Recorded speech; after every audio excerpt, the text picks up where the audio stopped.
छोड़िए, मुझे ये बताइए कि सर हिंदू राष्ट्रवादी क्या होता है?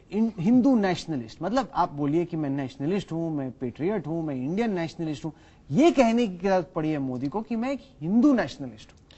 देखिए, पहले आप सवाल देखिए क्या पूछा गया कि आप हिंदू नेशनलिस्ट हैं, तो उन्होंने कहा कि यदि आपका कहने का अर्थ है कि मैं हिंदू हूं और नेशनलिस्ट हूं, हाँ मैं हिंदू नेशनलिस्ट हूं, ठीक है। तो आप उनको, मोदी जी को पता होना चाहिए कि आप लोग दुष्ट हैं और हम दुष्ट नहीं हैं। देखिए, उसने जो कहा था वो कहा था मैं हिंदू भी हूं। सर आप ये कहते कि मैं नेशनलिस्ट हूं, मैं पेट्रियट हूं, मैं इंडियन फर्स्ट। उसने कौन सी, सचिन तेंदुलकर ने कहा मैं महाराष्ट्रियन बाद में हूं, पहले मैं इंडियन। मैं कहते रहा हूं कि मैं इंडियन फर्स्ट हूं, तमिल बाद में हूं। मैं तो जाकर तमिलनाडु में कहता हूं। क्यों नहीं कहा ये? मोदी को जब सवाल पूछा गया कि आप हिंदू नेशनलिस्ट हैं, वो कहा गया मैं तो हिंदू हूं और नेशनलिस्ट हूं, इसको हिंदू नेशनलिस्ट कहेंगे तो मैं हिंदू नेशनलिस्ट हूं। अब उसमें इसके मतलब नहीं है कि सिर्फ हिंदू नेशनलिस्ट हो सकता है। हम लोग तो कहते हैं कि जो मुसलमान मान लेगा कि उसका पूर्वज हिंदू है वो भी नेशनलिस्ट है।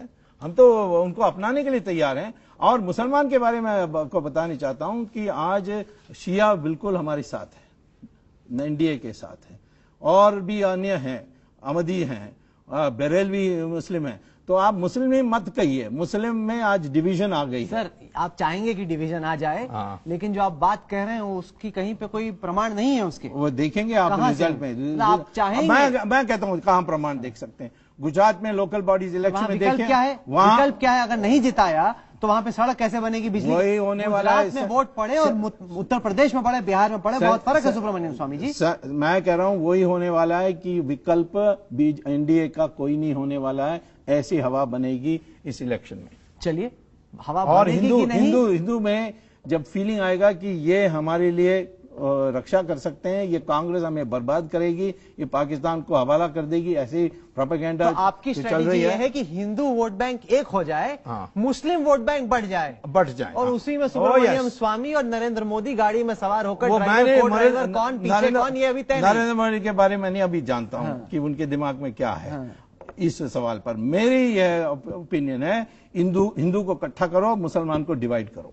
चलिए, ये राजनीति ऐसे नहीं होनी चाहिए। ऐसे नहीं होनी चाहिए, होनी नहीं चाहिए। मैं तो किसी को धर्म के नाम पर जब राजनीति नहीं, मुसलमान देश में वो बड़ी खतरनाक बात है। शिया के साथ क्या अन्याय हो रहा है जो पाकिस्तान में इतनी रणनीति है, जिसको आप इतने खुले तौर पे मान रहे हैं, वो रणनीति बहुत खतरनाक है इस देश के लिए। खतरनाक आपको समझना होगा। हम 80% हैं हिंदू, तो इसीलिए खतरनाक कैसे कह सकते हैं? चलिए, उसमें मुसलमान में 14% में 7% हमारे साथ आ जाए, खतरनाक कैसे हो गया? चलिए, कम से कम आपकी जो भी बात है वो पर्दे के पीछे नहीं, आप खुले कैमरे पे बोल रहे हैं। हाँ बिल्कुल। जनता को सुब्रमण्यम स्वामी के वचन पसंद है या नहीं, देखा जाएगा।